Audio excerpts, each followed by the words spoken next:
मेळघाटच्या जंगलात नैसर्गिकरित्या उपलब्ध होणाऱ्या आरोग्यदायी रानभाज्यांचा अनोखा ठेवा आज धारणी शहरात पाहायला मिळालाय. धारणीच्या नवीन प्रशासकीय इमारतीत कृषी आणि महसूल विभागाच्या वतीने रानभाजी महोत्सवाचे आयोजन करण्यात आले.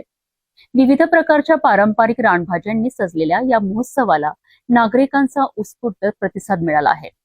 स्थानिक रानभाज्यांचे महत्त्व, त्यांचे पोषण मूल्य आणि पारंपरिक आहारातील त्यांचे स्थान याची माहिती या माध्यमातून देण्यात आली आहे. धारणी शहरातील नवीन प्रशासकीय इमारतीत रानभाजी महोत्सव मोठ्या उत्साहात साजरा करण्यात आला.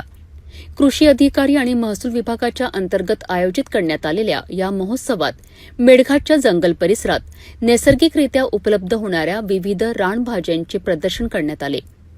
मेळघाटच्या आदिवासी आणि ग्रामीण भागातील पारंपरिक आहाराचा महत्त्वाचा भाग असलेल्या या रानभाज्यांचे आरोग्य आणि पोषणाच्या दृष्टीने असलेले महत्त्व नागरिकांसमोर मांडण्यात आले.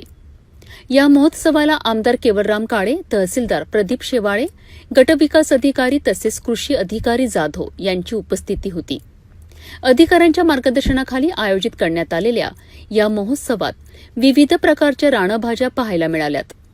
मेळघाटच्या जंगलात मिळणाऱ्या या पारंपरिक रानभाज्यांमध्ये स्थानिक जैवविविधतेची झलक पाहायला मिळाली.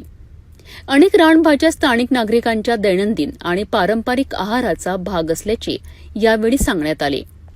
बदलत्या जीवनशैलीत पारंपरिक आणि स्थानिक खाद्यपदार्थांचे महत्त्व अधोरेखित करण्याकरिता अशा उपक्रमांची भूमिका महत्त्वाची ठरते. रानभाज्यांचे संवर्धन, त्यांची ओळख आणि त्यांचे आहारातील महत्त्व नव्या पिढीपर्यंत पोहोचवण्याचा संदेशही या महोत्सवातून देण्यात आलाय. मेळघाटच्या जंगल संपदेतील हा पारंपरिक ठेवा पाहण्याकरिता नागरिकांनी उत्स्फूर्त प्रतिसाद दिला आहे. मेळघाटची ओळख केवळ निसर्ग संपदेसाठीच नाही, तर पारंपरिक खाद्य संस्कृतीसाठीही आहे.